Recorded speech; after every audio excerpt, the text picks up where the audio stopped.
مساء الفل يا دكتور، اخبار حضرتك ايه؟ يا رب تكون بخير. طبعا انت ضيف عندنا في برنامج دنتال جي بي اس.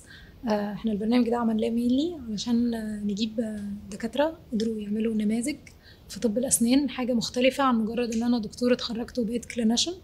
فطبعا يعني حضرتك قدمت بروف قوي جدا على الموديل ده. فخليني ابدا كده بانك تعرفني بنفسك للناس برضو اللي ما تعرفش مين دكتور محمد عاطف. اولا انا اتشرفت بيكو وسعيد بالتجربه ديت.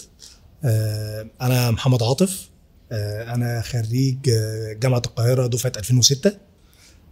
كنت من الناس يعني اللي محظوظين، يعني اللي كان ليهم تعيين في كليه طب اسنان جامعه القاهره.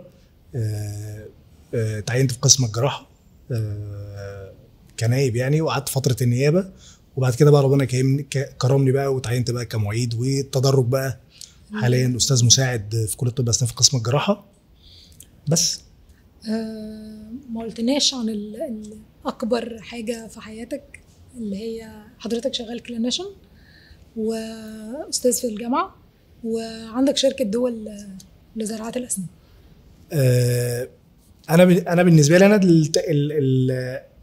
يعني اكبر حاجه في حياتي وانا فخور بيها هي ان انا جراح وجه وفكين. يعني دي اكتر حاجه بالنسبه لي انا سعيد بيها. وبحمد ربنا عليها يعني. وانا من الناس اللي لما اتخرجت واكتشفت ان انا من الاوائل يعني في دفعتي. فلما كنا بنقعد في القعده بتاعه النيابات، وكان مثلا بنتسال انت عايز تتعين في قسم ايه او انت عايز تتعين في قسم ايه، انا بدون تردد نهائي انا عايز اتعين في قسم الجراحه. الشغف من الجراحه ده من البدايه. بحب الجراحه جدا، بحب قسم الجراحه جدا، وده الحاجه الرئيسيه اللي انا سعيد بيها. ودي الحاجه اللي انا لو في حاجه اتمنى ان انا ما اعملش غيرها، هي ان انا ما اشتغلش غير جراحه الوجه والفكين في مهنتنا دي. بالنسبه لي انا ده الشغف الرئيسي بتاعي. ده شيء جميل جدا ان الانسان يشتغل في حاجه شغفه تجاهها بالمنظر ده. اكيد يعني ده اكيد انك انت تشتغل حاجه انت بتحبها. طبعا دي حاجه تبقى نعمه من عند ربنا، يعني انت تشتغل حاجه بتحبها. بطبيعه بقى ان انا بحب مهنتي، في بعض الفرص في الطريق جت. بعد ما خلصت الماجستير، انا كنت من الناس اللي كانت رسائل الماجستير بتاعتي والدكتوراه كان تخصصها في الماجستير زراعه الاسنان في الساينس ليفت، والدكتوراه كان ساعتها انا الكلام ده كان سنه 2012 او 13. كان في شغف تجاه التكنولوجيا الجديده اللي دخلت طب الاسنان، ال 3 دي برينتنج والميلينج والكاستمايز ديفايسز. فكنت ساعتها بعمل كاستم ديفايسز في السبريوسال امبلانتس. خلصت الدكتوراه على خير. كان ساعتها بدايه ماجستير زراعه الاسنان في القصر العيني، وانا كنت من الناس اللي انا كنت احب ان انا اكون متميز في شغلي. هفترض مثلا انا وانا في خلال فتره الماجستير مثلا اشتغلت مثلا 10 حالات ساينس ليفت. في ماجستير زراعه الاسنان انا كان هدفي انا عايز اعمل 300 ساينس ليفت، 400 ساينس ليفت. كان هدفي الارقام، يعني الخبره الكبيره. فاواخر 2015 2016 لحد 2019 كنت مركز جدا في ماجستير زراعه الاسنان في القصر العيني، وكان ليا احتكاك بزملاء كتير جدا وطلاب كتير جدا. هم اتعلموا واحنا اتعلمنا معاهم، يعني كلنا المستوى بتاعنا عالي جدا. في خلال الفتره دي كان كل اللي نفسي فيه من خبرات في زراعه الاسنان كان نفسي احصل عليه. كل عمليات الاوجمنتيشن بكل تفاصيلها بكل طرقها، يعني ما كانش فيه، ما اظنش ان في حاجه كان نفسي اعملها ما عملتهاش مرات كتير. يعني الاوتوجينس بون بلوكس، ال 3 دي ريكونستراكشن العظم، الساينس ليفتنج، اوجمنتيشن ماتيريالز مختلفه. القصر العيني برضو بيئه خصبه جدا للبراكتس. عموما القصر العيني، كليه طب اسنان، الجامعات عموما، عين شمس، وزاره الصحه، كل دي فرص انك انت بتعالج ناس غلابه كتير، وانك انت بتتعلم وتمشي ايدك كتير، وبالتالي بتبني خبرتك اللي انت بتشتغل بيها. القصر العيني طبعا كان فرصه كبيره، لان احنا كنا سنويا على الاقل مثلا بنتكلم في 2000 3000 امبلانت في السنه. يعني الطلاب بيحطوا 2000 ل 3000 امبلانت في السنه. فكون ان انا كان نصيبي يعني ان انا كنت موجود في البيئه دي، وكان في ليا اشراف على افريج 2000 امبلانت سنويا من كل السيستمز. يعني كل السيستمز اللي دخلت مصر، وكل الناس عارفه ده من الشركات. كل ده اتحط قدام عينينا وتحت ايدينا. فده ادانا خبره كبيره قوي.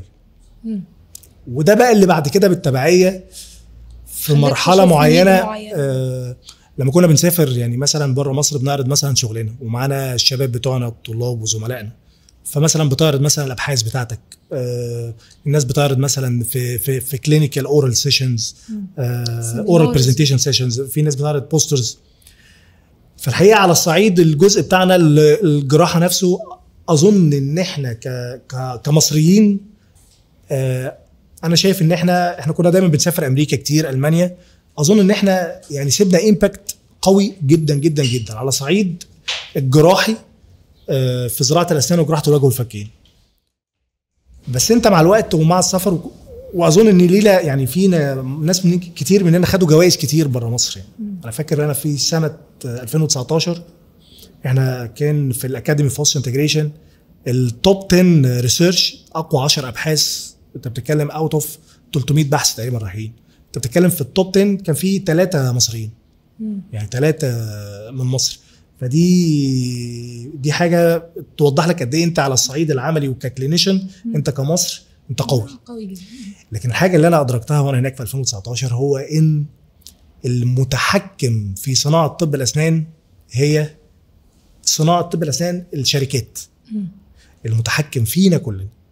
طبعا انت لو رجعت ورا الشركات دي هتبص تلاقي بقى مؤسسات عالميه شغاله على الصناعه وريسيرش اند ديفلوبمنت في كل الاتجاهات. ده لما انا رجعت بعد كده بقى ساعتها قلت يا جماعه، طب احنا ليه ما نكونش عندنا دينتال امبلانس بشكل بروفيشنال؟ دينتال امبلانس نبدا نصنع بشكل احترافي. فهي جت الصناعه جت نتيجه ايه ليه؟ لان انا بحب شغلتي، بحب اشتغلها كتير، بحب اطلع فيها افضل ما عندي. جاء نتيجه لده، طب ما نصنع بقى الحاجات اللي احنا بنستخدمها. طيب خليني بقى اخد معاك القصه كده واحده واحده، قصه دول. انت قلت لي الفكره جت لما انت بدات تشوف ان احنا عندنا اوريدي الكواليفيكيشنز اللي تخلينا نبدا نحط ايدنا في السوق ده ونبدا نشتغل وشايفين الشركات المنافسه عدد كبير جدا من الزراعات بيتحطوا قدامنا. فالموضوع بدا ازاي؟ فكرة ان انا هبدأ اعمل برودكت في مجال طبي هيتحط في جسم البيشنت بعد كده، ده محتاج يعني هصل كبير قوي وشغل كتير قوي. التيم اللي كان شغال معاك، هو الموضوع جه ازاي؟ مصر كلها عارفة ان طبعا كان في محاولات للتصنيع. محاولات التصنيع دي بدأت من قبل دول، والاسامي معروفة، ويعني واسمحوا لي اقولها يعني، وانا شايف ان الناس دي تشكر على البدايات دي. كان في باشمهندس رفاعي، واحد من اوائل الناس في كليه هندسه اللي بداوا عمليه تصنيع المستلزمات الطبيه اللي هي الميتاليك، الدنتال امبلانس، واظن ممكن حاجات ليها علاقه بالعظم. ولكن اظن ان قد يكون الباشمهندس رفاعي المنظور بتاعه هندسي بحت. جه في مجالنا احنا شركه توت، دكتور وليد العصر، شركه توت انها كانت بتصنع دنتال امبلانتس اللي هي توت. طب امال ايه المختلف اللي احنا المنظور احنا كنا بنشوفه؟ انا اشتغلت بشركه توت كتير وانا في الكليه، واشتغلت بالدنتال امبلانتس اللي عندهم كتير. احنا كان ناقصنا حاجه، احنا ناقصنا ان احنا عايزين المنتجات بتاعتنا تبقى منتجات مماثله للمنتجات العالميه. يعني انا بمسك دنتال امبلانت زيمر مثلا، شتراومن، الحاجات الكوريان وات ايفر ايه البراند، زي مثلا نيو هايتك وميجاجين، ونعد بقى يعني من هنا لسه دنتس. دي حاجات كباكجينج، ككواليتي تصنيع، في مستوى معين. لكن المنتج بتاعنا ليه شكل تاني. طب المنتج بتاعنا ليه شكل تاني بسبب ان عمليه الصناعه في مصر صعبه، عمليه انك انت تشتغل بشكل ليجل في مصر صعبه، بسبب ان انت ما عندكش الخبرات الكافيه انك تعمل ده. انت واخد بالك؟ بسبب ان مستلزمات الانتاج قليله عندك، ولا بسبب تقصير مننا احنا كدكاتره اسنان، كتقصير في ان احنا نروح في الاتجاه ده وننفذ ونعمل؟ الحقيقه سبب كله في تقصير مننا كدكاتره، في صعوبه في عمليه انك انت تصنع ميديكال ديفايس في مصر بشكل رسمي، لان اللي انا شايفه ان لا، الموضوع كان محتاج اراده حقيقيه وجديه حقيقيه ان الناس فعلا تكون عايزه تعمل ده. وحاليا طبعا الظروف اثبتت ان وجود منتجات محليه ده فرق كتير جدا في الازمه الاقتصاديه اللي فاتت. صح. وفرق حتى معانا احنا في طب الاسنان. اظن لو ما كانش فيه منتج محلي، مش هقول لك كويس، هقول لك معقول، مناسب، مقبول، اظن ان ده يعني ادى نفس لينا كناس بقى ككلينيشن. انا بتكلم بقى ككلينيشن، ان احنا نعرف نشتغل ونحافظ على عياداتنا ونحافظ على الانكم ونحافظ على ان احنا نشتغل. الديماند بتاع السوق اتاثر جدا بسبب الظروف الاقتصاديه. ولو ما كانش فيه منتج محلي بتسعير معين، ما كانش على الاقل هيعمل وناجح ليميتيشن للتسعير الحاجات اللي جايه من بره. هيعملوا ليميتيشن وهيجبر المصنع بتاع بره انه لازم يدي اوفرز، لانه عايز ينجح وعايز يبيع ويقدر ينزل بالتسعير بتاعه، لان بقى في منافس قادر يصنع حتى في البلد بتاعه، يوفر بديل. فعمليه الصناعه المحليه دي حاجه مهمه جدا. هل النهارده في مصر الموضوع دلوقتي اسهل بكتير جدا من وقت ما انا بدات. يعني وقت ما انا بدات انت كنت علشان تصنع ميديكال ديفايس، امبلانتبل ديفايس، دنتال امبلانت مثلا، وات ايفر ايه الحاجه الامبلانت بتتحط في العظم، انت ما كانش عندك آلية مصريه لده. انا هقول لك بقى تفاصيل ناس كتير جدا ما تعرفهاش. انت ما كانش عندك آلية زي دي، يعني ما كانش عندك حاجه اسمها انك انت فيش بروسيس واضحه المفروض انا امشي عليها عشان اوصل. المسؤولين عن عمليه صناعه وتسجيل اي حاجه مستلزم طبي هي هيئه الدواء المصريه، وكانت قبلها كانت تحت مظله وزاره الصحه. هيئه الدواء دلوقتي انفصلت. المشكله ان ودي مشكله انا بقولها في رايي، ان هيئه الدواء المصريه القرار الاهم فيها دايما بيكون قرار، هم كلهم بيبقوا صيادله. وفي عمليه الصناعه الدوائيه عندهم خبرات قويه جدا جدا جدا، وعايزين يطبقوا الصح، وانا مع ده تماما، لان احنا بنتكلم في حاجات صحيه. صح. مش هينفع النهارده يكون فيها فهلوه. شغل برضو الفهلوه بتاع المصريين ده مش هينفع. لكن هم ما عندهمش خبرات كل منتج. يعني هو النهارده هو بيبص للمنظور كصناعه دوائيه، مش بينظر له كمستلزم طبي. يعني هو ما يعرفش النهارده تكنيكاليتي بتاعت الدنتال امبلانت، لكن هو بالنسبه له ده مستلزم طبي امبلانتبل وستيرايل، فده ليه سبيكس معينه. وانت علشان تبدا تصنع من الزيرو، ما انت مش فرضنا مثلا انت عايز تصنع مثلا عربيه، يستحيل مهما تقول لي انك من الزيرو هتصنع BMW، انسى. هتبدا الاول بحاجات على قدك. صح. تتوفر لشريحه معينه بالبرزيستنس والمثابره والاستمرار انك انت عايز تعمل الصح، وتحت عين الاثوريتي، تحت عين الدوله بشكل سليم، غصب عن عينك هتوصل للكواليتي الصح. احنا في مصر عندنا اصعب حاجه في الموضوع. انت عندك اصعب حاجه، انت عندك الناس اللي تعرف تعمل ده، وتشيز دي اصعب حاجه. انت عندك في مصر الخبرات من الدكاتره ومن المهندسين اللي يعرفوا يعملوا منتجات ممتازه جدا جدا جدا. وانا بقول دوت مش بقولها كده، انا عارف انا بقول كويس جدا. طب السنان في مصر بيمارس بدرجه احترافيه عاليه جدا، وعندك خبرات عاليه جدا جدا جدا. فعندك الناس اللي اشتغلت بكل سيستمز العالم، وعندها اكسبيرينس في كل الدنتال امبلانتس وفي الديزاينز وتكنيكاليتي على جزء الديجيتال. انا عايز ايه من الدنتال امبلانت دوت، والديزاين بتاعه وديزاين الاباطمنت، ويعرفوا كويس جدا يعملوا انجينيرنج وريفرس انجينيرنج. يعني ده كل ده موجود في مصر، وعد وانا قاعد كده معاك عد 10 اسامي لو انا عايز. لكن قد يكون الناس دايما مستتقله حته انها تخبط على الباب، ما يلا بينا نعمل. والناس ليها عذرها في ده. احنا كدكاتره ليها عذرها في ده، لان هو عارف ان هو هيقابل بيروقراطيه فهنضطر نرد الرد بتاع يا عم انت هتعملها ليه؟ ما نستوردها اسهل. يعني ده الرد، وما اجيبها لك من الصين اسهل. والعروض دي لسه بتتوجد لحد دلوقتي. بس انت لما هتستسهل ده ومش هتخش انا بقول عليها حرب والناس بتزعل مني بقول عليه كده، الحرب بتاعت انك تعرف توفر حاجتك بنفسك وتعمل حاجتك بنفسك، انت بتضيع نفسك فرص كتير. هيجي عليك وقت خلاص انت قدرتك مش في ايدك. صح. ده غير لما انت تكون قادر تعمل حاجتك بنفسك. نرجع مرجوعنا. انت علشان تصنع منتج مصري، الكلام دوت انا بتكلم لحد مثلا سنه 2000 بتهيألي 2020 وممكن يعني 2020. انت عشان تصنع منتج مصري على ارض مصر بايدي مصريه في الميديكال ديفايس تمام كده، انت علشان تكون رسمي ويتباع المنتج ده في مصر لازم تاخد المنتج ده ونوتيفايد بادي في اوروبا يوافق على المنتج دوت ويديله كونفورميتي يوروبيان CE مارك، او تاخد له FDA ابروفال يعني فود اند دراج ابروفال فروم USA. لو امريكا وافقت عليك واوروبا وافقت عليك مسموح لك تبيع في مصر. يعني انت ما كانش عندك، ما عنديش تكنيكاليتيز معينه لاعتماد المنتجات، ما عندكش تراك لاعتماد المنتج المصري المصنع في مصر، ده ما كانش موجود. لكن طبعا الناس في هيئه الدواء كان عندهم الحلم ده.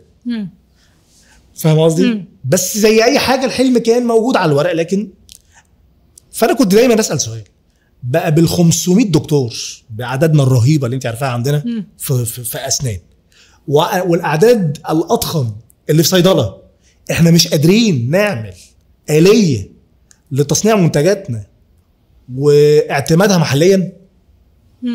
فاهم قصدي؟ يعني ازاي يعني ازاي احنا ما عندناش القدره ان احنا نختبر منتجاتنا؟ ازاي احنا ما عندناش القدره ان احنا نقول المنتج ده عنده، اقول على منتجي ده بال 500 استاذ جامعه على ال 500 عد بقى، ما شوفي كام جامعه عندنا بكام ده بقى، احنا ما عندناش هذه الآلية. طبعا بالضغط واصرار الصناعات الطبيه، شبكه الصناعات الطبيه على دوت. وحصلت حاجه طبعا، هي حاجه جت من عند ربنا يعني، ان كانت عمليه الحصول على CE ابروفل من نوتيفايد بادي في اوروبا. نوتيفايد بادي دي اللي هي الاكريديتيشن بادي، اللي هو يوثق لك يدي لك الاوكي ان عشان العمليه دي جت اوروبا في وقت معين قالت لك شكرا يا عالم. اي حد من بره اوروبا مش انا كنت شغال معاك بريجيليشن سهله، بعد كده اي مخلوق هيجي عشان ياخد من عندي CE في ريجيليشنز جديده صارمه هطبقها عليه. فبدات الشركات العالميه كلها تقف في الطابور علشان تاخد CE ابروفل. طبعا الشركات المصريه، ما انت اهلا بيك، انت لما تكون بتتنافس عالميا غير لما تكون بتتنافس محليا. صح. فطبعا انت عشان تتنافس عالميا لازم تكون على سكيل معين عشان تقدر تتنافس مع الشركات العالميه. الموضوع طابور بقى. فانت عندك دلوقتي عشان تاخد دور يتراجع الملف بتاعك في يوروب، هنا بدات تنتبه الاداره المصريه ان لازم يكون عندنا الآلية بتاعتنا. وفي شهور خلصت الآلية، واول دي معلومه اظن اللي انا بقوله دوت يعني، وانا بقوله وانا تقريبا متاكد منه، ان اول implantable device sterile implantable device يتم تسجيله على الآلية المصرية هو كان الدنتال امبلانت بتاع دول. طبعا لما اقول اول دي انا مش بقولها انها كانت حاجه سهله، لا طبعا، ده احنا قعدنا مع هيئه الدواء في كل تفصيله، يعني احنا قعدنا تقريبا فتره سنه اختبارات مع هيئه الدواء. ما هو برضه هو بيعتبر ان عليه مسؤوليه، انا عشان ادي لك اوكي ان المنتج دوت يتحط في المواطن المصري لازم يكون صارم.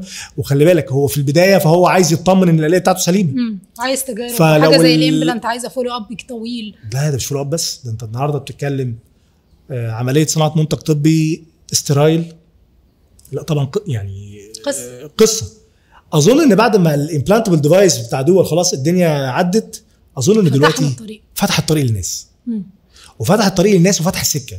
ودلوقتي انت كده بتهيالي بقالك مثلا في الماركت ابروفد بقالك مثلا سنتين في مراجعات بتتعمل في حاجه اسمها اللي هي بالعربي اللي بيقولوا عليها المأمونيه، اللي هي السيفتي بتاعت الديفايس بتاعك. انت لما بتريبورت النهارده السيفتي بتاعت الديفايس بتاعك كامبلانتبل ديفايس بيتصنع في مصر وبيتعقم في مصر، الارقام ممتازه، الارقام بروميسنج جدا جدا جدا. فانت الموضوع اكبر من ان هو دينتال امبلانت غرسه سنان، لا الموضوع فيه صناعه مصريه بدا النهارده. طب ما انا اصنع بقى الامبلانتبل هيب جوينت صح المصري بالآلية المصريه، بالآلية المصريه. الحاجه الثانيه عمليه الصناعه هي مش الصناعه بس، ده هي حاجه متكامله. انت بتصنع وبتعلم، وعندك الاساتذه الكبار جدا اللي في كل فروع الطب الشاطرين اللي يعرفوا يعملوا سكولز بتاعتهم، وتيجي الناس تتعلم عندك. والناس لما تتعلم عندك بقى في مصداقيه عندك في دول كتير حواليك، تيجي الناس تتعالج عندك. يعني هي صناعه متكامله صح. فعمليه صناعه المنتج المصري بشكل سليم، وان النهارده الناس اللي هي بتاخد على عاتقها فكره ان هي لا احنا هنعمل منتج مصري وما تتكسفش، يعني هنعمل منتج مصري وهنعمله بكواليتي عاليه، واحنا جاهزين ان احنا ناخد المنتج دوت لكواليتي عاليه، انا شابوه لاي حد بيعمل ده. واظن النهارده ان في مصنعين او 3 أو 4 بيتعملوا كمان دنتال امبلانتس، وكذا حد كان يكلمني، وكذا حد كان مثلا في الجهات في الدوله فاكرين ان لما يقول لي ده ان انا ايه هقول له لا مش عارف ده احنا احسن وبتاع. دي حاجه تفرح. صح. انت النهارده يا جماعه مش بس كده، شوفوا كام دنتال امبلانت مستورد بيجي من بره. لما ابتدي النهارده الفكر يبتدي يتغير، تهز الفكر شويه، تبتدي تاخد الناس ناحيه انها تثق في المنتج المصري، وبدل الشركه اللي هي الليجل الرسمي ما تبقى واحده تبقى 2 و3 و4، هيبتدي يتعمل احلال للحاجات اللي بتدخل لك. صح. قلل حجم الاستيراد دوت، هتقلل حجم الاستيراد. عمليه صناعه الدنتال امبلانت انت بتشتغل على سويس ليسز، السويس ليسز دي في اكسبيرينس معينه في المانجمنت بتاعها. انت عارف يعني ايه النهارده تصنع دنتال امبلانت؟ عارف يعني ايه تصنع كونكتنج سكرو؟ انت عارف يعني ايه النهارده تكون انت قادر تصنع ده على ارض مصر بالخبره بتاعتها؟ ما انت في الاول هتتعب شويه، في الاول هتقابلك شويه مشاكل، بس بمجرد انك اتقنت ده باب بيتفتح لصناعات كتير. لصناعات كتير. خليني برضو الحته دي تاخدنا لجزئيه الديزاين نفسه بتاع الزرع. انتوا لما فكرتوا في التصميم بتاع الزرع، اخترتوا شكل الديزاين اللي انتوا هتستعملوه، قررتوا تجيبوا الماتيريال دي كانت ماتيريال محليه ولا استوردتوها؟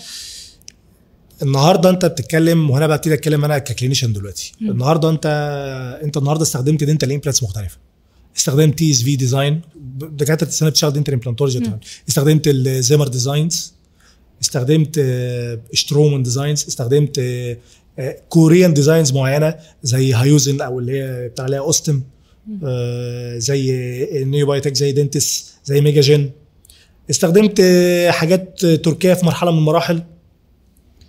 لقيت دنتال امبلانتس بتتصنع من رو ماتيريال معينه، فوانت بتشتغل بيها تلاقي بعد فتره ممكن يحصل فراكتشر للفيكتشر، ودي كانت بتتصنع من تيتانيوم جريد معين، فتبتدي انت تنتبه ان هذا الجريد كميكانيكال كبايو ميكانكس بعد فتره معينه ده ممكن يتكسر، ده ممكن يحصل له ميكانيكال فيلير. فتبتدي تكتشف ان الشركات الكبيره زي مثلا اللي هي البراند نيمز الكبيره زي زيمر، زي شتراومان، طب انتوا بتستخدموا اللويز ايه؟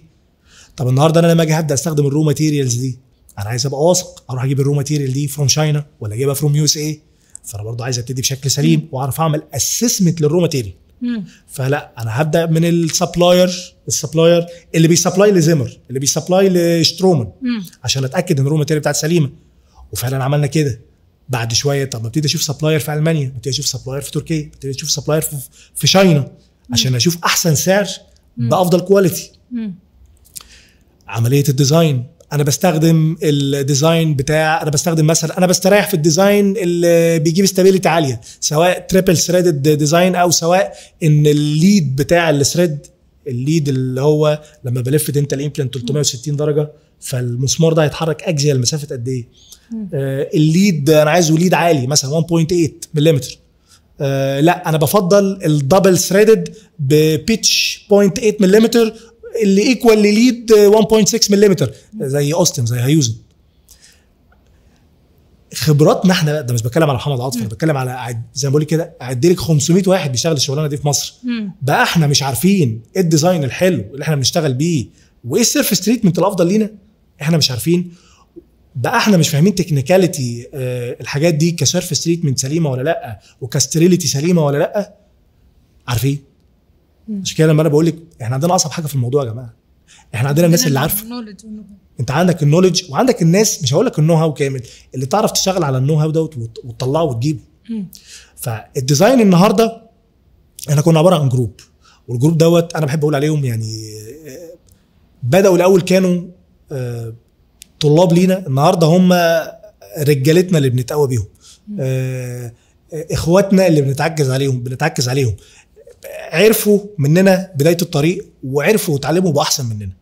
فلما قعدنا مع بعض كمجموعه، فكان مثلا يظهر لي مثلا وده في الاول معلومه، مثلا واحده من الحاجات اللي اظن كان ليها سبب ان عمليه الديجيتال امبلانتولوجي عموما ينتشر بكثافه، كانت بدايه الصناعه المصري على فكره.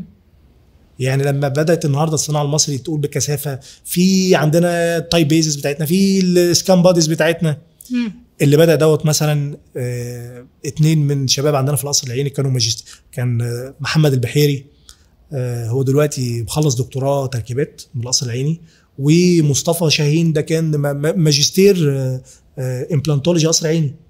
دول اللي قعدوا قالوا لي بس بقول لك يا دكتور محمد الديزاينز اللي احنا هننفذها احنا هنعمل لها ديجيتال لايبرري. يا ابني ديجيتال لايبرري انت وهو، احنا هنعمل ديجيتال لايبرري. فبداوا النهارده يشتغلوا على الانجينيرنج سوفت وير ويرسموا السيرفيس جيومتري بتاع التايب ايز وازاي نعمل الديجيتال لايبرري ديت على السوفت وير ده وازاي نعملها على السوفت وير دوت. وفي الاخر خلاص اتفاجئت ان هم عملوا ديجيتال لايبرري، وبعد كده هم علموني ازاي نعمل الديجيتال لايبرري. كده احنا علمنا ناس ازاي نعمل الديجيتال لايبرري. فهي بدات بمصريين بالنو هاو بتاعتك. لكن في سؤال تاني بقى فني انت ممكن تساليني فيه. طب انت يا محمد يا عاطف انت والشباب بتوعك قلتوا ان كنتوا عملتوا ديزاين، ازاي عملت فاليديشن للديزاين ده؟ يعني ازاي الديزاين ده تقول عليه ان هو ديزاين فاليديتد انه يستخدم في بني ادمين؟ اقول لك ليها طريقه، وطريقه مش باختراع مصري، هي ليها سيكونس عالمي العالم كله ابروفد عليه. هتقولي انت عرفته منين؟ اقول لك عرفته بالتخبيط طبعا. ما انا هنا هيئه الدواء هي عنايه مغميه، انا عايز السيكونس العالمي السليم اللي اتحرك فيه. ففي عندك حاجه اسمها ديزاين فاليديشن، وعندك حاجه اسمها بيرفورمانس تيست. بيرفورمانس تيست، اي امبلانتبل ديفايس لازم تعمل له حاجه اسمها بيرفورمانس تيست. في عندك حاجه اسمها دايناميك فاتيك تيستنج. دايناميك فاتيك تيستنج دوت انك بتشوف الدنتال امبلانت دوت لما يحصل عليه لود بنيوتن معين يستحمل كام سايكل، هيحصل له فيلير بعد فتره قد ايه. اللي يزعلك طبعا ان على ال 500 كليه طب اسنان اللي عندنا في مصر لما تخبط على كل معامل الدنتال ماتيريالز في مصر اللي هي ماده احنا بندرسها، وتزعل لما تلاقي ان احنا مقصرين في حقها. المعمل الوحيد اللي قريب وتقدر تقول عليه معمل دنتال ماتيريالز بشكل سليم معمل الدنتال ماتيريالز في كليه طب اسنان عين شمس. وانا زعلان ان انا بقول ان عندنا كليه طب اسنان جامعه القاهره ما عندناش. انا هقول لك ده وانا زعلان. ده حاجه في منتهى الخطوره يا جماعه. ده معمل قادر على انه يقيم. يعني انت النهارده لما بتيجي تجيب لي كومبوزيت او تجيب لي سيمنت ماتيريال وتيجي تقول لي النهارده دي ممتازه، على اساس ايه بتقول ممتازه؟ صح. تجربتك الشخصيه. يعني انا لما اقول لك انا عملت ديزاين هتقولي على اساس تجربتك الشخصيه؟ اقول لك لا، على اساس ان انا عملت فاينايت اليمنت اناليسيز لموافقه مبدئيه جوانا احنا كتيم على الديزاينز دي ونشوف الاستريس ديستريبيوشن عليها، ثم يليها بيرفورمانس تيست على الديزاين ده بعد ما تنفذ على الواقع. يعني الدنتال امبلانت دوت اتحط في موديل واتحط عليه واتحط بزوايا معينه. طب انا النهارده بقول ان الدنتال امبلانت دوت هيركب عليه انجيوليتد اباطمنت. ات شود بي تيستد في الدايناميك فاتيك تيست على زاويه الاباطمنت، واشوف هيحصل ديفورميشن في الفيكتشر او ديفورميشن في الاباطمنت او ديفورميشن في البروسيس، لكن مش بقى هل انت عندك دايناميك فاتيك تيست which is ده حاجه اساسيه في كل مواد طب الاسنان تختبر بيها دنتال امبلانتس داخله لك من بره؟ ما عندكش. انا بعتمد لمجرد ان في حد جهه بره عملت اكريديتيشن للمنتج فانا برافو عليك. طبعا أأمن على كلامك. على مستوى العالم في معامل عالميه عندها الديفايسز دي، عندها الديفايس دوت، والمعمل دوت اكريديتد بايزو برقم معين، ان هو اكريديتد انه يدي ابروفل في السكوب ده. المعمل ده احنا موافقين له انه يختبر الدنتال امبلانتس ويقول الدنتال امبلانتس دي اكسبتد كديزاين ولا مش اكسبتد، وان البرفورمانس بتاعها سليم ولا لا. انا الاول طبعا كنت بسعى جوه مصر، بعد كده اكتشفت ان لا، انت الحاجات دي طبعا غصب عنك لازم تاوت سورس. فبعت المعامل في المانيا وبعت المعامل في تركيا عندها معامل اكريديتد من اليوروبيان من الاتحاد الاوروبي. ولازم تتاكد ان هي اكريديتد لدوت، يعني ان المعمل اكريديتد ان دي دوت يختبر الدنتال امبلانتس بتاعتك، وبعد كده يطلع لك ريبورت ان ايوه، وريبورت بقى بالنتائج. لكن انت هتقولي لي ايه؟ لازم طبعا يكون عندنا دوت في مصر. وايه المشكله يعني انك انت يبقى عندك معمل يختبر المستلزمات الطبيه، يختبرها بشكل مباشر، صح، يختبرها بشكل مباشر ويدي الاوكي، ايوه ذيس از ابروفد او مش ابروفد، وخد فلوس من الشركات. انا النهارده الشركات جاهزه انها تدفع من غير ما ايه، لكن ما تاخدش فلوس وتسحل الناس معاك. صح. في النهايه دي حاجه احنا محتاجينها جوه مصر فعلا. خليني برضو انقل معاك لنقطه الهاسل بتاع التراخيص والاعتمادات والكلام ده. ايه الجهات اللي انتوا احتاجتوا تلجأوا لها علشان تبداوا ترخصوا الزرعه او تبدا الزرعه دي تاخد ابروفل بشكل رسمي؟ طب خلينا نتكلم، احاول كده اكون مركز عشان ايه لو حد بيفكر ان هو يبدا عمليه صناعه. انت عشان تصنع هنا منتج في مصر محتاج تتواصل لو بتتكلم في صناعه عاديه مش صناعه طبيه، فانت محتاج تتواصل مع هيئه التنميه الصناعيه. هيئه التنميه الصناعيه هي الجهه المنوط بها اللي هي ايه، اعطاء التراخيص اللازمه لبدء صناعه. محتاج يكون عندك مصنع او مؤجر مصنع او مؤجر جزء من مصنع، مكان للتصنيع. مكان للتصنيع. مش ينفع تصنع في البيت او في شقه، انت لازم هتصنع في منطقه صناعيه. الحاجه الثانيه ودي دايما انا انصحها، واظن ده واحد من القرارات اللي انا خدتها اللي كانت سليمه، يعني فكره ان المنطقه الصناعيه اللي انت تبدا تصنع فيها تكون قريبه منك، لان في طبعا انت طالما قررت انك انت هتدخل في عمليه الصناعه، اهلا بيك، انت داخل حرب. ليترلي انت داخل حرب، لانك اوريدي انت عندك جزء ليه علاقه شويه بالبيروقراطيه شويه هنا على الارض. الصناعه ممتعه جدا وادمان وحاجه تديك يوفيريا وتحسسك انك عايش عمليه الانتاج.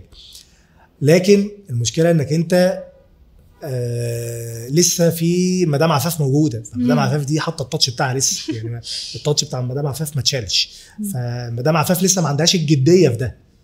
حاليا اظن ان الدوله وان الناس اللي شويه مركزه ادركت ان مهم جدا الصناعه، مهم جدا انك تذلل العقبات ليها.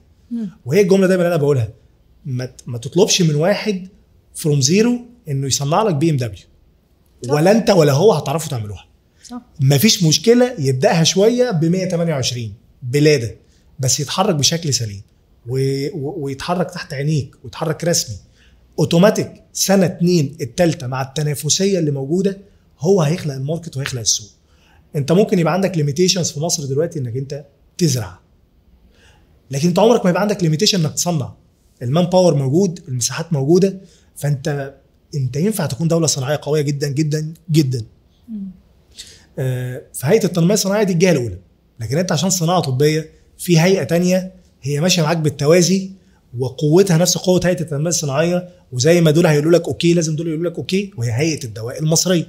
صح، فانت عندك دلوقتي في حاجه هتتحط في هيئتين انت بتتعامل معاهم طول الخط، هيئه التنميه الصناعيه وهيئه الدواء المصريه. الباب الاول اللي هتخبط على هيئه التنميه الصناعيه، انك انت هتروح هناك الاول وتقول. طبعا الصناعات الطبيه متقسمه كلاسز، يعني اللي بيصنع، وهي ببساطه كلاس 1 و 2 و 3. كلاس 1 ديت الحاجات اللي هي ما فيش منها خطوره، يعني مثلا هفترض مثلا يعني الميرور اللي احنا بنعمل بيها دايجنوزز دي كلاس 1 ميديكال ديفايس. كلاس 1 ميديكال ديفايس دي لا هي حاجه امبلانتبل ولا حاجه بتحط في جسم انسان ولا حاجه ممكن في منها ما فيش منها خطوره. فكلاس 1 ميديكال ديفايس معلوش قيود في التصنيع شديد، لكن حتى دي احنا بنستوردها بالظبط. لكن هتيجي تدخل في كلاس 2 وكلاس 3.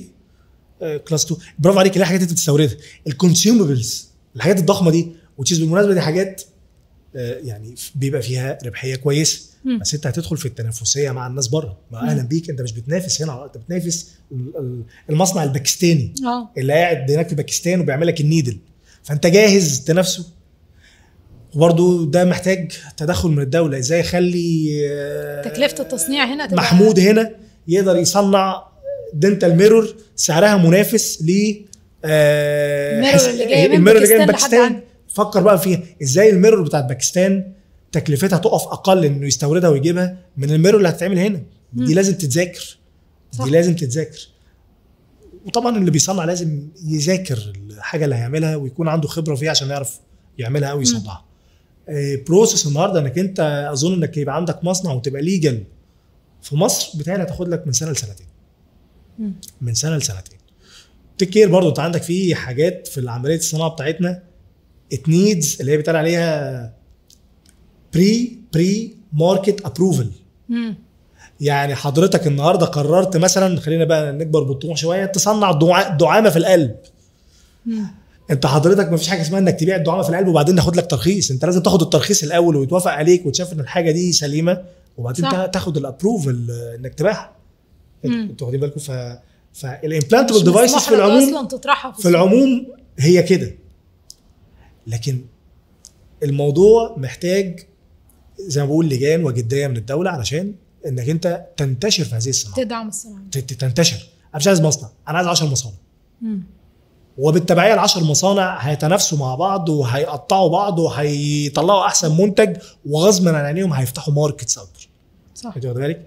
فهي الترخيص بتاعتك زي ما بقول كده، انت معاك هيئه التنميه الصناعيه وهيئه الدواء المصريه، هم دول الجهتين اللي المنوط بيهم دلوقتي التسجيل اللي هو صناعه وتسجيل منتج طبي. طب احنا طبعا بما اننا بنتكلم على امبلانتبل ديفايس، فاحنا بنتكلم عن جزء الاستراليزيشن بتاعه.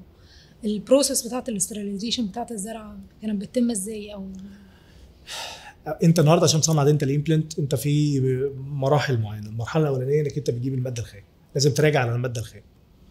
المرحله اللي بعديها انك انت تشكل الماده الخام دي، المعدن اللي جاي لك دوت تشكله، تعمل له ميلنج بقى بشكل انك انت هتعمل له بقى تيرنينج وميلنج. الدنتال امبلانتس عموما بتتصنع على سويس ليسز. السويس ليسز النهارده على مستوى العالم في سويس ليسز، يعني مش ما هياش جايه من سويسرا، هي اتشهرت بالاسم دوت لان بيتم تصنيع الاجزاء الدقيقه بيها. يعني كانت مشهوره جدا الساعات السويسري وحاجات كده، العقارب الصغيره، التروس الصغيره دي كلها بتتصنع على سويس ليسز. ماركات بقى عالميه ما تعديش، سيتيزن عندها الماشينز بتاعتها، تورنوس. سواتش دي ساعه، لكن سيتيزن في ماشين سيتيزن، وماشينز تورنوس، ماشينز فروم جابان ستار. في ماشين صينيه برضو موجوده، يعني في موجوده على مستوى العالم. عندك في مصر حد يقدر يصنع سويس ليس؟ لا. فانت لازم هتشتري الماشين دي. تستورد الماشين. فكره انك تستورد الماشين وانك تكون عندك الخبرات اللازمه انك تعرف تصنع الماشين دي نو هاو. دي نو هاو. الكونكتنج سكرو بتاع الدنتال امبلانت انك تعرف تصنعه على ارض مصر، ده معناه انك تعرف تصنع حاجات زيه تانية في استخدامات اخرى. فعمليه انك تتقن صناعه الحاجات المنتجات اللي بتطلع من سويس ليسز دي حاجه كبيره. وخلي بالك بره هو مش من الاساس برضو مين اللي قال ان هو هيسمح لك بسويس ليسز فيها كل الكابابيلتيز. هو ستيل بيحتكر حاجات علشان يضمن. مع كتر شغلك ومع فتح هذه الصناعه وفتح البيبان هتبص تلاقي الاوبشنز بتتفتح لك. يعني انا النهارده بجيب سويس ليس عندها القدره انها يكون فيها مثلا دبل سبندل واكس واي زد كمحاور، وسي اكسس واكس واي زد وسي اكسس، وعايز بي اكسس بمالتيبل تول تشينجر بتفاصيل معينه. ممكن شركه زي سيتيزن ترفض انها تبيعها لك، لكن بكثافه الشغل وحجم الفاسيلتي بتاعتك لما بتضخم هيبتدي ينظر لك انك انت انا محتاج العب معاك، انا محتاج اتعامل معاك، انا محتاج ابقى جزء من الصناعه بتاعتك بدل ما يبقى المنافس بتاع سيتيزن يبقى هو الجزء الثاني. فاهم قصدي؟ فالصناعه بتجيب صناعه. النهارده انت عملت الميلينج على السويس ليسز وبقى عندك النو هاو انك انت تعرف تصنع على السويس ليس. بتيجي بعد كده المرحله اللي هي عمليه الكليننج والواشنج للبارز دي لما بتطلع من الزيت، لانك انت بتستخدم كولنس وانت بتصنع الحاجات دي، بيبقى زيت معين، زيوت، ما بتبقاش تبريد بميه. فلازم تعمل كليننج وواشنج الحاجات دي بشكل سليم. بعد كده لازم تعملها سيرفيس تريتمنت. بعد السيرفيس تريتمنت لازم تعمل لها كليننج تاني، لان السيرفيس تريتمنت بيتم بساند بلاستنج واسيد اتشنج اسيدز معينه، وده شغل ار ان دي واحنا اشتغلنا عليه في مصر. واحنا اشتغلنا عليه بجد، عشان دايما انا كان الناس في جمله كده وانا قلتها في مرحله من مراحل شغلي: اي زرعه تيتانيوم بتمسك في العظم. ده كلام فارغ، ده كلام فارغ. ومش هقول براندات، ما احنا ياما جبنا لطات على بعضها، باتشات على بعضها جات لنا من بره وكانت بتفيل الباتشايه كلها. فمفيش حاجه اسمها اي تيتانيوم بيمسك. لو النهارده مرحله السيرفيس تريتمنت ومرحله الكليننج حصل فيها استهتار او الزرعه دي هيحصل لها ريجكشن، فيلير على طول، فيلير بباتشات، ودي حاجه سخيفه. يعني والنهارده انت لما انا احط 100 دنتال امبلانت ويفشل لي 20 منهم، دي مصيبه. طبعا انا بتكلم هنا لما تكون الظروف كامله ومتكامله. يعني كامله ومتكامله ان اللي بيشتغل كلينيشن سليم، وان الظروف كانت سليمه، وان بتشتغل بشكل سليم، ساعتها الدنيا تبقى سليمه. بعد كده بتعقم الدنتال امبلانت. عمليه التعقيم عموما، تعقيم اي منتج طبي انت عندك طرق في التعقيم. فعندك طريقه الستيم ستيرلايزيشن زي اللي احنا بنستخدمها لادواتنا في العياده، ودي ما بتستخدمش في تعقيم الدنتال امبلانت. عندك طريقه تانية اللي هي حاجه اسمها ايثيلين اوكسايد ستيرلايزيشن، غاز الايثيلين اوكسايد، وده بيتعقم بيه مثلا السرنجات، النيدلز بتاعت السرنجات والبلاستيك سيرنج دي كلها بتتعقم ايثيلين اوكسايد. وده هنا مشكلته في الدنتال امبلانت عموما، انك لما تعقم ايثيلين اوكسايد انك انت في عندك حاجه اسمها ريزيدوالز فروم ذا ايثيلين اوكسايد جاز، لان االايثيلين اوكسايد جاز ده غاز سام. فالريزيدوالز دي ممكن تاثر على الاوستيو انتجريشن. ف في حاجات على مستوى العالم في الامبلانتبل ديفايس بتعقم بايثيلين اوكسايد، بس لازم يتم اختبارها في معامل اكريديتد بتست اسمه ريزيدوال اوكسايد ايثيلين اوكسايد، اللي هو الايثيلين اوكسايد ريزيدوز، اللي هي المتبقيات اللي بتبقى فاضله بعد عمليه التعقيم. لكن العالم كله بيعقم الدنتال امبلانتس براديشن. والراديشن فيها نوعين، في الجاما راديشن وفي كمان الالكترون بيم راديشن. الالكترون بيم راديشن دي طريقه من طرق التعقيم، انك انت تبقى الحاجه في الفاينل باكج بتاعتها وبتعدي على في الغرفه بتاعت الجاما او على الالكترون بيم وبتتعقم بدون ايه ما يحصل، غير ما يحصل لها انباكج. بالظبط كده. في طريقه الدراي هيت اللي هو انك تسخن جدا، انك تسخن. بس طبعا دي ممكن تاثر على الدنتال امبلانتس طبعا مش هينفع هتاثر على الباكجينج بالظبط. الدنتال امبلانتس جرى العرف ركزي في الجمله اللي بقولها دي، جرى العرف ان بيتم تعقيمها بالراديشن. هل معنى كلامي ان ما ينفعش اعقمها بطريقه ثانيه؟ في اليات ثانيه، في اليات ثانيه. يعني انت النهارده لو مشيت ورقه وقلم انك انت عقمت مثلا بستيم وجيت عملت ستيريليتي تيست تشوف الحاجه دي متعقمه بشكل سليم ولا لا، هتلاقي الحاجه معقمه. بس هي الفكره بقى انا هقدر انقل شيء مناسب. اولا العالم كله بيعقم راديشن، ما ينفعش انا اغرد خارج هذا السرب واخترع طريقه اقول انا هحط التاتش المصري وهعقم ايثيلين اوكسايد مثلا. ما ينفعش. انا حتى مش هبقى تنافسي على اللونج ران، لان المفروض انا احط في الخطه بتاعتي ان احنا في خلال سنتين نتقن هذه الصناعه ونعلى بيها ونبقى قويه جدا، وانك لازم في خلال سنتين تكون بتصدر. صح. لازم بتارجت سوق عالمي. السوق العالمي بيتعامل بالراديشن، انت هتخترع وتعمل ايثيلين اوكسايد، انت هتخترع وتعمل ستيم، ما ينفعش. فهي بتتعقم راديشن. طبعا انت عندك التعقيم بالجاما راديشن في مصر هي جهه واحده احتكاريه على مستوى مصر، هي هيئه الطاقه الذريه المصريه. وكان لازم يحصل تعاون، ولازم الناس تؤمن بيك علشان تدعمك، لان يتحط تسعير مناسب للتعقيم. الزراعات في هيئه الطاقه الذريه بالمناسبه هي بتتعقم بالوحده،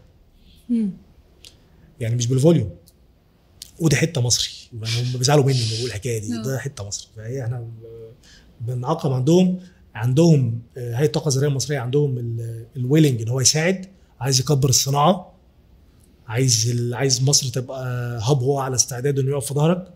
واحنا لما كنا بنعمل مثلا، لان انا النهارده لما بعقم في الطاقه الذريه بيجي لي دنتال امبلانتس تاني بترجع تاني على المصنع، هو اكون فاكر ان انا خلاص بعتمد انها طالما تعرضت للاشعاع انها انا اديت كونفرميشن انها اتعقمت. لا، انت بتسحب منها عينات عشوائيه، ولازم تعمل استريليتي. والاستريليتي هنا انك لازم يكون عندك حضانات انكيوبيترز دي، اند يو شود تيست الانيروبيك بكتيريا والفنجاي والايروبيك بكتيريا، ودي ليها ميديا في الميكروبيولوجي. فاكر لما كنا بندرس ميكروبيولوجي؟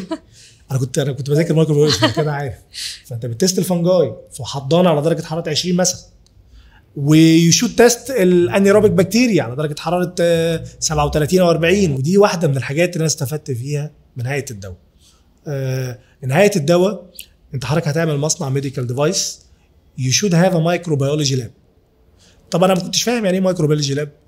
رحت عندنا بقى طبعا في القصر العيني ودخلت بقى قسم الميكروبيولوجي في بشري، وبصراحه بقى هنا اساتذه الميكروبيولوجي عندنا وقفوا جنبي جدا وعلموني وفهموني. خلي بالك يا محمد، محتاج واحد ومحتاج اثنين ومحتاج ثلاثه. فهيئه الدواء لما جت راجعت عليا لقيت ان اعمل المعمل بشكل سليم. بعدين انا كمحمد عاطف، وانا عايز المعمل منظر، انا عايز فعلا افهم. صح. فبقيت بعمل، لازم يتعمل ستيريليتي تيست عشان تعمل ريليز لهذا المنتج، فانت لازم يتعمل له ستيريليتي تيست. ولما الحاجات بتتعقم في هيئه الطاقه الذريه او بمعنى اصح بمعنى ادق بتتعرض للجاما راديشن في هيئه الطاقه الذريه، هيئه الطاقه الذريه بتدي لك زي سيرتيفيكت تم تعريض هذا المنتج لجرعه اشعاع كذا، للباتش او اللوت فروم كذا لكذا. وانت عندك بترجع تتست ان الحاجات دي سترايل ضد الانيروبيك بكتيريا والايروبيك بكتيريا والفنجاي او اليست. انت واخد بالك عشان تريليز وتقول الحاجه دي سترايل فعلا. فدي البروسيس كلها بتاعت التصنيع. طيب نيجي بقى للمرحله الاخيره. احنا بقى عندنا زرعه قدرت تعدي بكل المراحل دي واخدت الابروفل، هنبدا ننزل المنتج ده في السوق.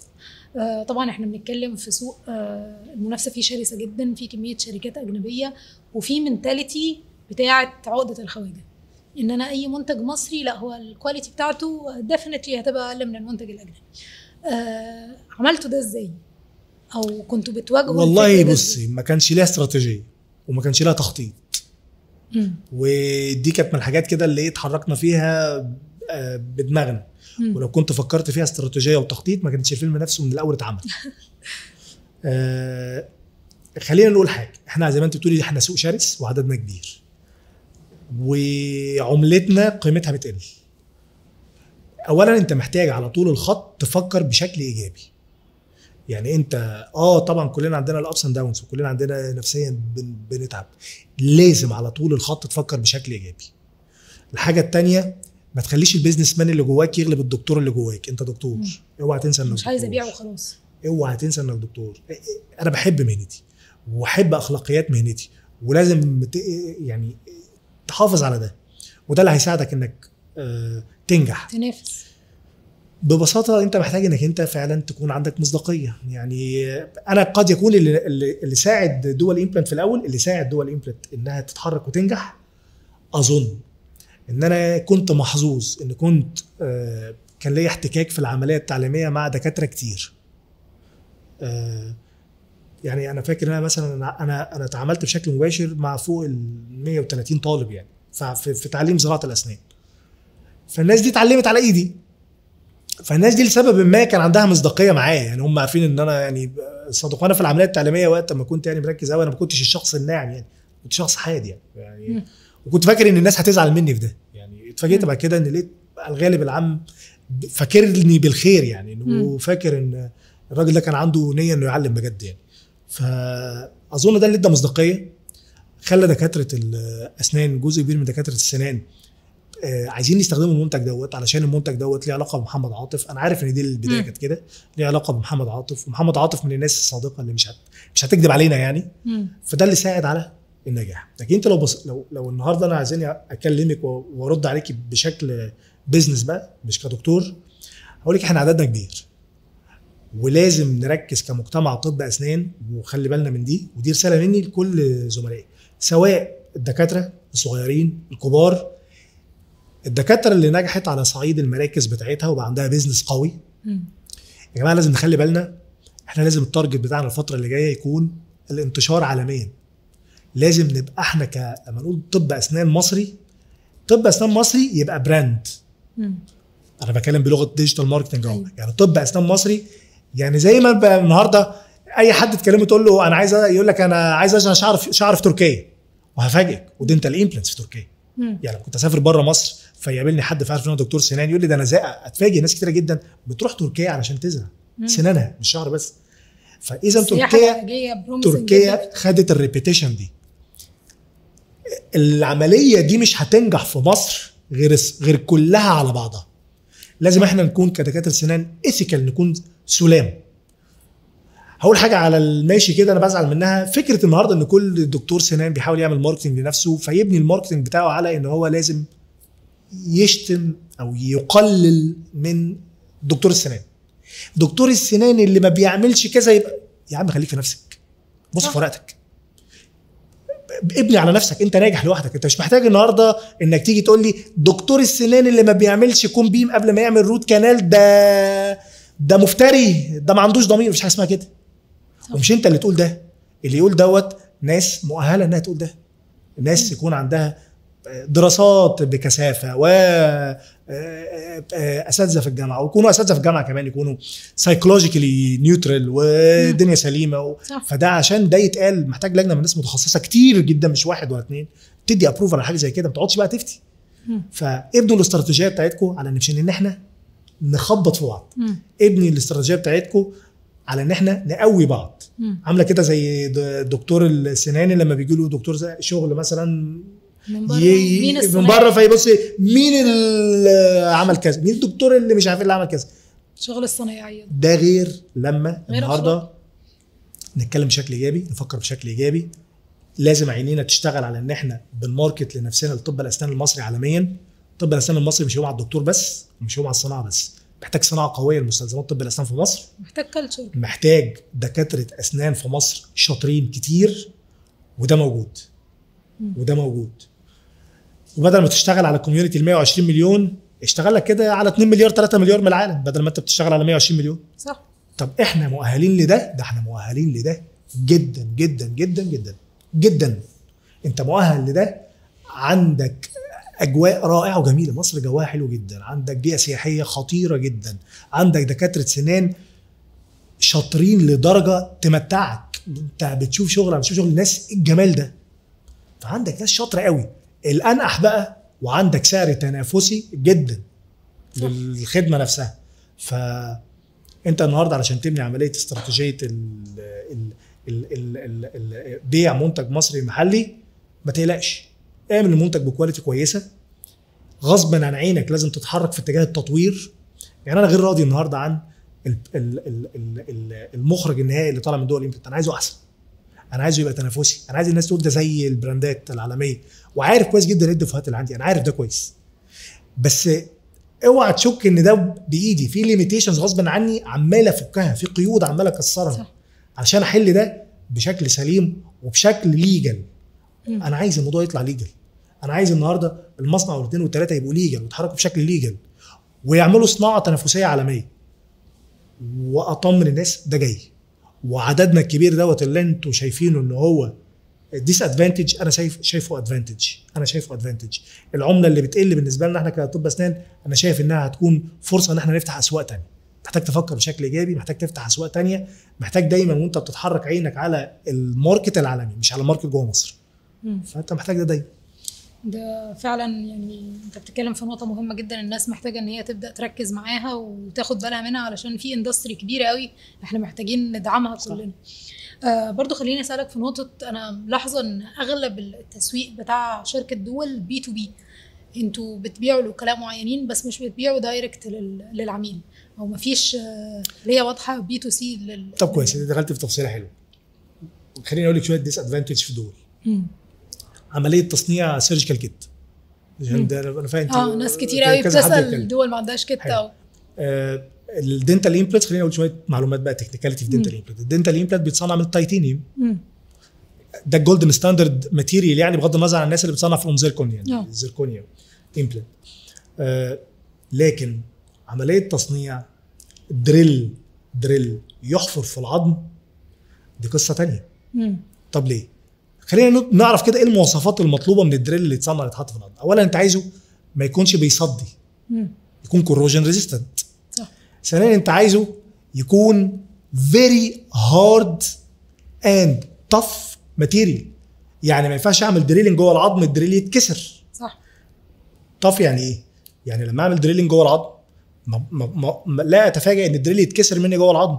صح. وتشيز على فكره very extreme huge complication. تخيل كده بتعمل دريلنج في upper lateral، دخلت بالدريل والدريل راح معشق في العظم، اتكسر وحركه طلعت، حلها ملهاش حل.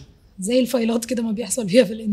بس انت بقى بتتكلم على سرعه بس انت النهارده لو ده عشق في العظم، انت عشان تريموف ده محتاج تشيل العظم في الابر لاترال اللي في الاسيتك زون، حلها بقى.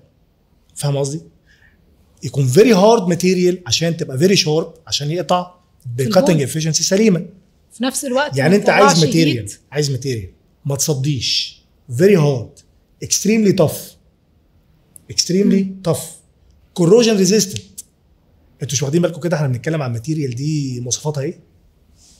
يعني لو عندي ماتيريال بهذه المواصفه الخطيره، تفتكروا يكون بيتصنع منها ايه؟ اكيد الفيري هايلي بريسايز اند هيفي ديوتي بارتس في الميليتري اندستري، فاهمين قصدي؟ اوعوا فاكرين الصناعه الطبيه دي حاجه عاديه. هي زي ما انا قلت كذا مره، دي باب لصناعات مختلفه كتير. طبعا انت عشان تستورد درو ماتيريال زي دي وتبدا عمليه زي دي ليها نو هاو، النو هاو بتاعها دوت نو هاو في عمليه الرو ماتيريال الاساسيه تكون سليمه، الحاجه الثانيه البروسيس بتاعت الهيت تريتمنت، البروسيس بتاعت الكيميكال تريتمنت، البروسيس بتاعت البوليشنج، البروسيس بتاعت الجرايندنج علشان توصل للشيب بتاع الدريل انه يكون شارب. نو هاو كبير جدا جدا جدا جدا. اخطر حاجه فيه ان يتم السماح ليك بالحصول على الماده الخام السليمه ليها. انا لما بدات اصنع دينتال امبلانت شفت السبلايرز بتوع زيمر وبتوع شترومان، خبطت عليهم في امريكا، انا عايز منكم التيتانيوم كذا، اللي هو بيسبلاي لزيمر تحديدا، عشان ما بقاش ببدا في تراك غلط. لان انا من الناس في شغلي كنت بحب دايما الاس ال اي سيرفيس، اللي هو الاسيد ساند بلاستيد اند اسيد اتش سيرفيس، ده احسن نتائج انا كنت بلاقيها. فاخاف ان انا اجيب ماتيريال من الصين مثلا وتبقى الماتيريال غير سليمه، فاكون بمشي في تراك غلط في عمليه الريسيرش اند ديفلوبمنت. يعني انت تكون جايب مواد خام غير سليمه فتكون ماشي في تراك غلط. وده كان واحد من القرارات السليمه، ان انا ابدا من حيث انت ان انا ابدا من حيث انت الاخر. انت هتخترع ليه؟ ما تشوف الناس دي بتستخدم رو ماتيريال ايه، السبلاير بتاعها ايه، وجيب منه. صح. وده اللي خلاني شفت الماتيريال بتاعت كاربنتر كومباني فروم يو اس اي بتطلع بسيرفيس تريتمنت ازاي لما تتعرض للاسيدز. الاسيدز مثلا اللي بتستخدم، هو انا ليه هبدا بالاسيدز المصري؟ ما ابدا بالاسيدز اللي جايه من بره الاول. يعني في سبلايرز للكيميكالز، يعني انت الاسيدز اللي بتستخدمها مثلا في عمليه سيرفيس تريتمنت، انت الاسيدز جريدز، في اللابوراتوري ريجنت، في الاناليتيكال ريجنت، فانا هستخدم انهي نوع اسيد؟ فانا محتاج عشان ابدا بشكل سليم ابدا بالحاجات مجربه اوريدي البيرفكت تمام سليمه. جابت تبعيه بعد كده بقى ان بدات اخبط على بتوع كليه علوم الشاطرين، الشركات المصري، انا عايز اسيد اناليتيكال ريجنت زي بتاع بره بالظبط، بس انا محتاج يا محمد تدفع فلوس كتير. عينيا خد الفلوس اهي، اعمل لي باتش ليه. ودي ميزه الصناعه. الصناعه بتفتح صناعه بس هي غصب من عن عينينا كمصريين هتاخد وقتها، هي مش هتيجي مره واحده. صح. انت لحد وقت قريب جدا بيتعرض عليك من مصانع في الصين، وزي ما الناس كتيره جدا بتعمل، هدي لك المالتي يونت ب $2 و$3. احنا ياما اتعرض علينا في المؤسسه اللي احنا فيها انك انت هعمل لك اوت سورسنج للمالتي يونت اباطمنت. كان الرد بتاعنا دايما في المؤسسه لما بنيجي نعمل ديسيجن ميكنج ان لا، انا مش هقبل ده ببساطه، لانك انت لما هتعود نفسك على الاستسهال في الاخر خالص، شيء جميل جدا انك انت طبعا تحقق التارجت المادي، بس بعد مرحله معينه ما ربنا بيسترك وبيكرمك وبتتستر ماديا بتبقى بسيطه خلاص، ما انت بتاكل اكل كويس واولادك قادر تدخلهم مدارس كويسه وبتشتغل ومستور، ربنا سترك. فاللي عايز اقوله هنا ايه؟ عندي هدف اكبر بالظبط، انك تكون، وانا مش بعمل الرقم ده عشان بس ما حدش يفتكر ده، انك تعمل 100 مليون جنيه في السنه مش هتفرق كتير عن انك تعمل 80 مليون جنيه. لكن ان انا اعمل 80 مليون جنيه واكون ببني نو هاو داخل المؤسسه احسن بكتير جدا اما اكون بعمل 100 مليون مرتبطين بان في حد بياكلني بالمعلقه من بره. صح. انت واخده بالك؟ انا عايزه ابقى بايونير في الحته دي، لازم غصب عن عيني. عمليه تصنيع الدريلز نو هاو مش سهل وما ينفعش المخاطره بيه. اشتغلنا عليه بقالنا تقريبا سنه ونص، حاليا احنا عارفين نصنع، يعني احنا شغالين عليها.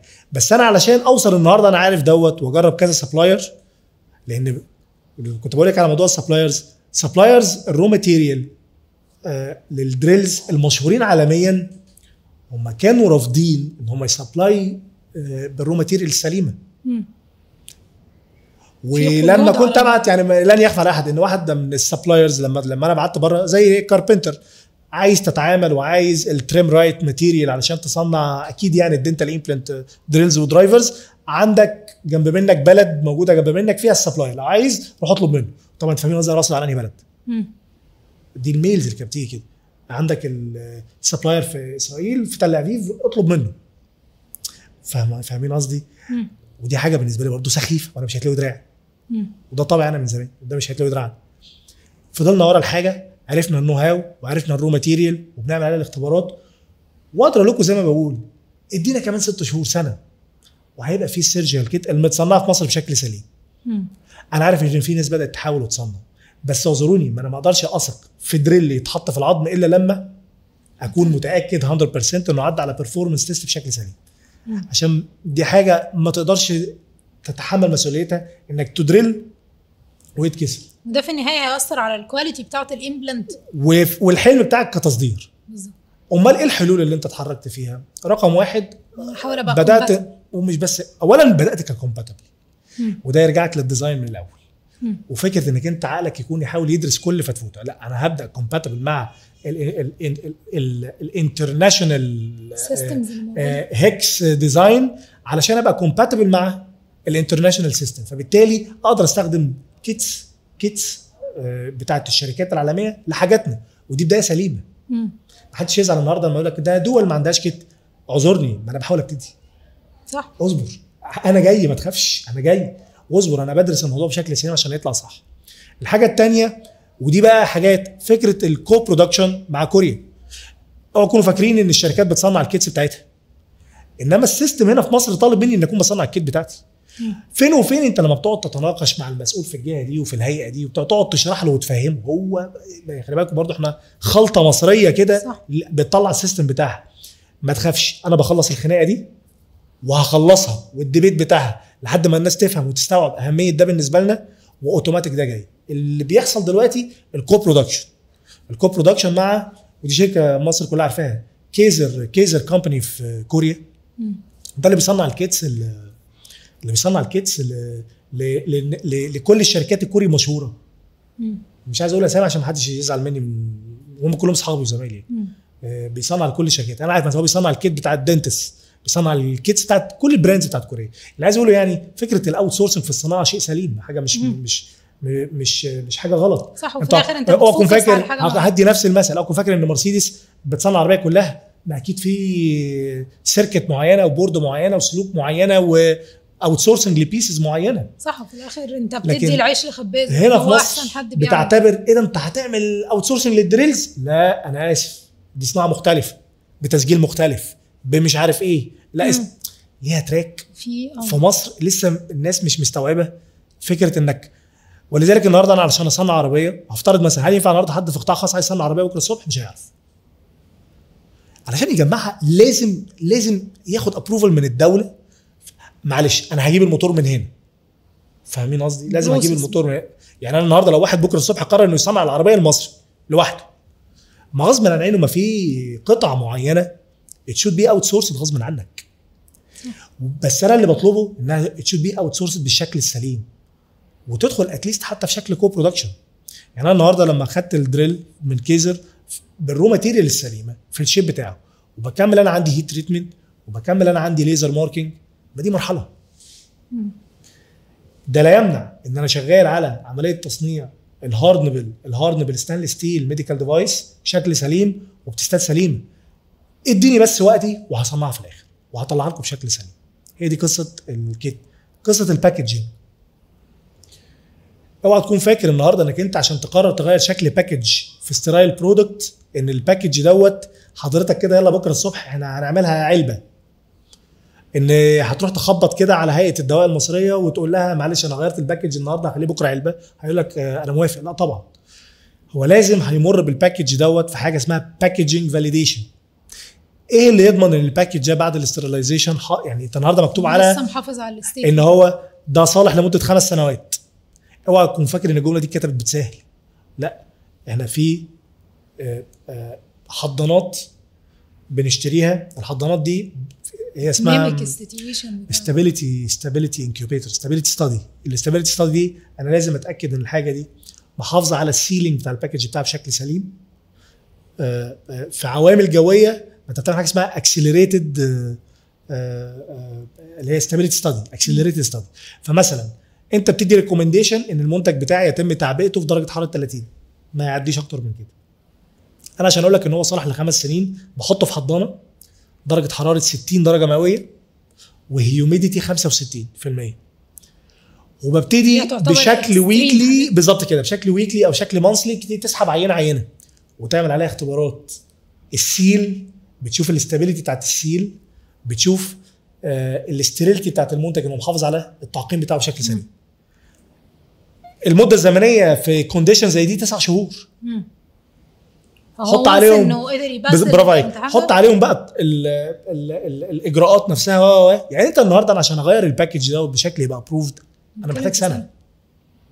عشان في ناس جدا بتقول لي الباكجينج، طب انت ليه يا محمد اخترته كده من الاول؟ اهلا بيك. ما انا محتاج ان لازم وانا بفكر في الباكجينج سيستم بتاعي انه يكون قادر على تنفيذه في مصر. ما انا مش اوت سورس كل حاجه، ما ينفعش، ما يصحش. عشان اقدر في الاخر اوفر بالظبط، سعر. عشان اقدر اوفر سعر. برافو عليك، حلو. ده انا ممكن استورده لك من المانيا حبيبي، ما انا عارف، انا ممكن استورد الباكج على بعضه، ما انا عارف ده. بس اهلا بيك في قدراتك.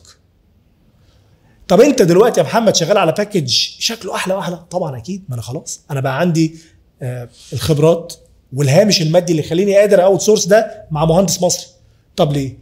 انا النهارده لو عايز عشان تعمل باكج مثلا شبيه مثلا بباكج زيمر مثلا تي اس في، انت عارف في كام انجكشن مولد انت محتاج تعمله ديزايننج؟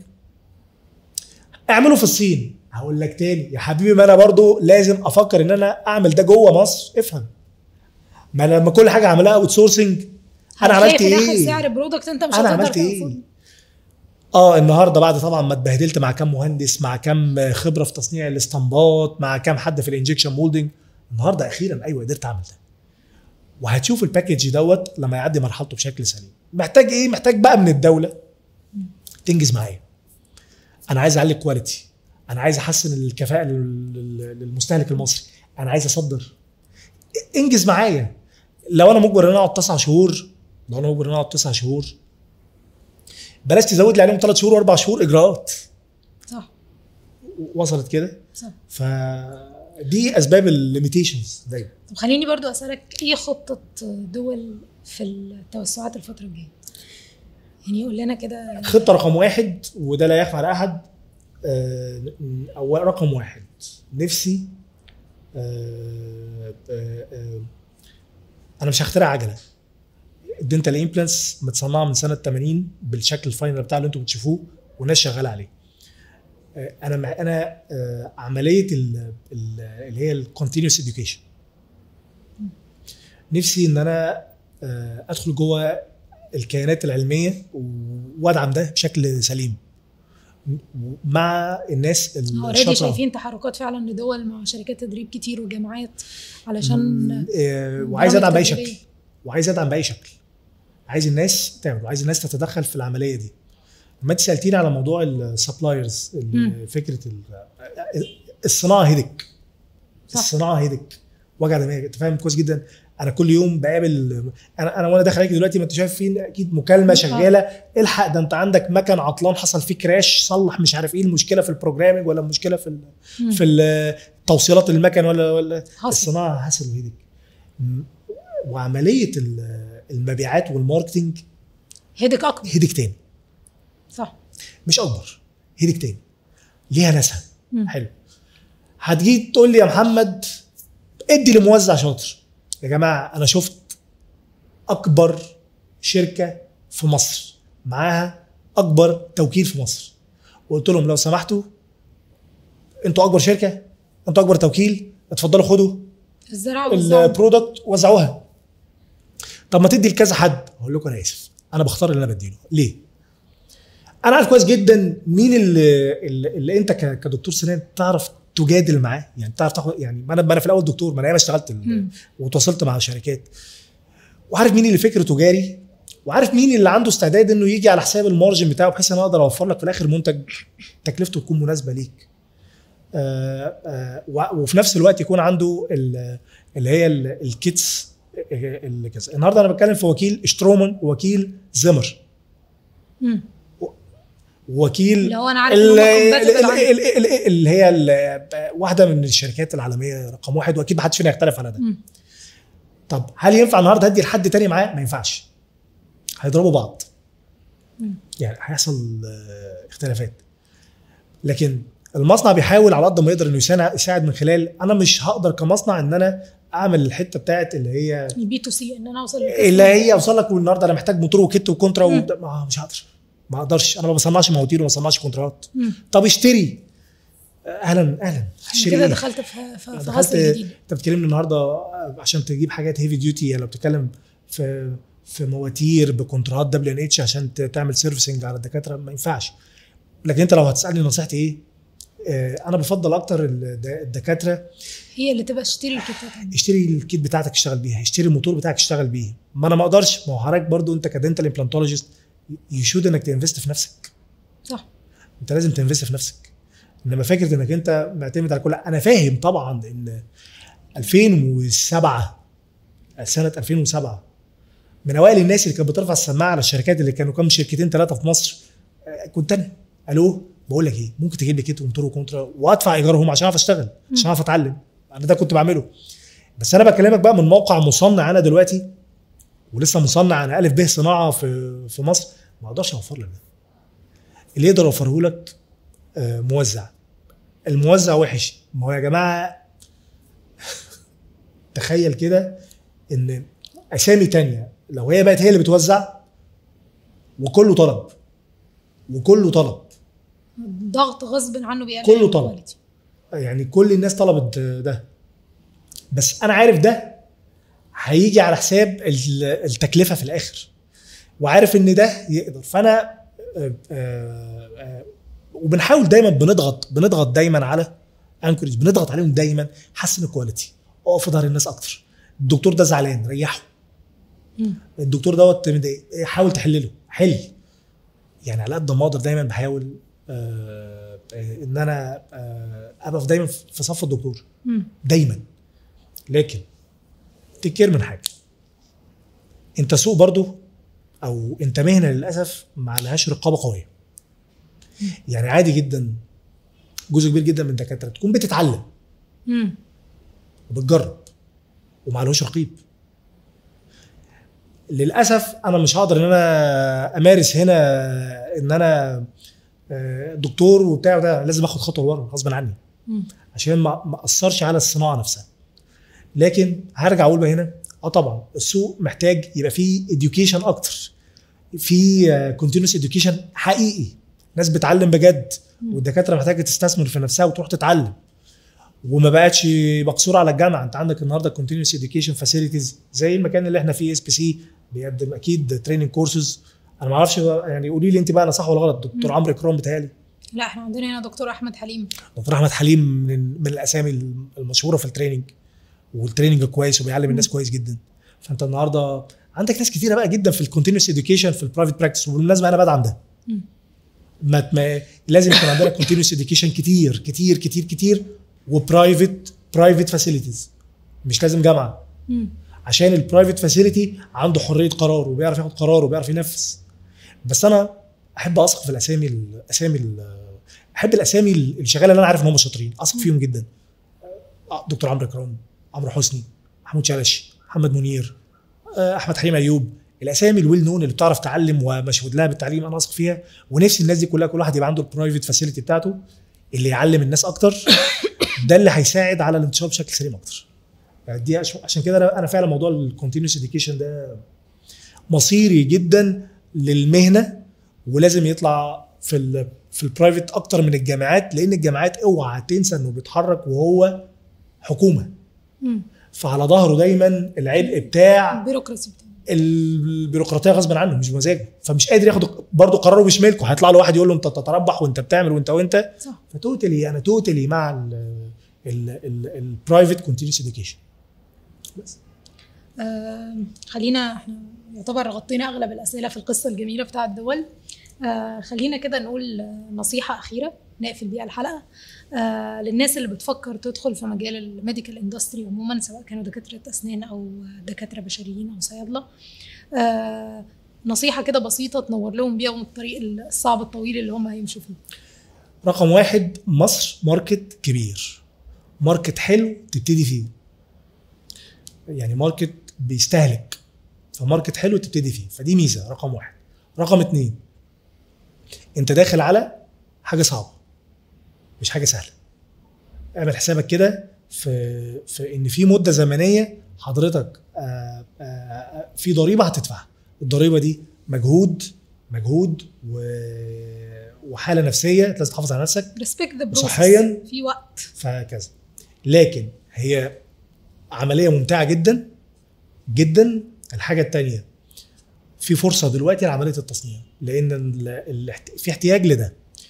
الدوله دلوقتي واقفه في ظهر ده. وزمان انت ممكن تقف تتخانق عشان تصنع ما حدش كان هيسمعك، دلوقتي هتتسمع كويس جدا. فانا مش عايز اقول لك ان الحياه وردي، مش عايز اقول لك ان الحياه وحشه. في فرصه كبيره جدا للصناعه دلوقتي، في فرصه كبيره. ماركت مصر ماركت تعرف تبتدي فيه. ولما اقول تعرف تبتدي فيه، ان ما ينفعش ان عينك تبقى على الماركت المحلي، عينك لازم تبقى على ماركت العالم، انك لازم تصنع وتصدر. دي المرحله اللي لازم تكون رايح لها في الاخر.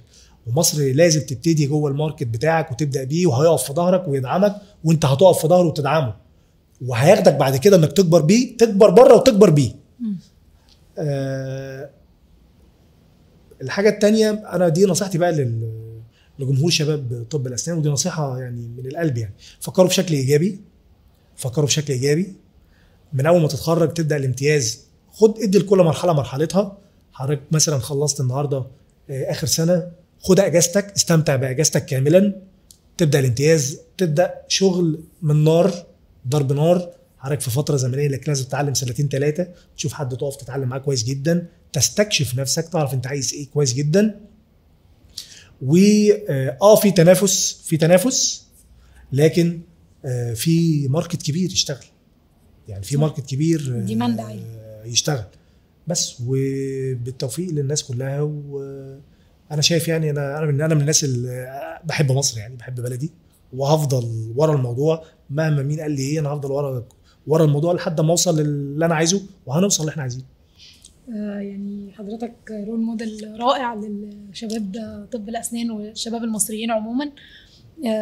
الحلقه كانت جميله جدا، وانا مبسوطه ان انا عرفت تفاصيل كتيره قوي ورا قصه الدول. انا مبسوط منكم، مبسوط منك انك انت اسئلتك كنت مرتبه دماغك وجاهزه وعارفه انت عايزه تتكلمي في ايه.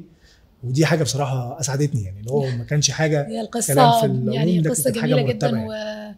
وقصه ملهمه لناس كتير، ان احنا يبقى عندنا زرعه مصريه متصنعه على ارض مصر. كلنا كنا حابين نعرف الستوري اللي وراها. تشرفنا بوجودك طبعا يا دكتور، وان شاء الله نشوفك قريب باذن الله. شكرا.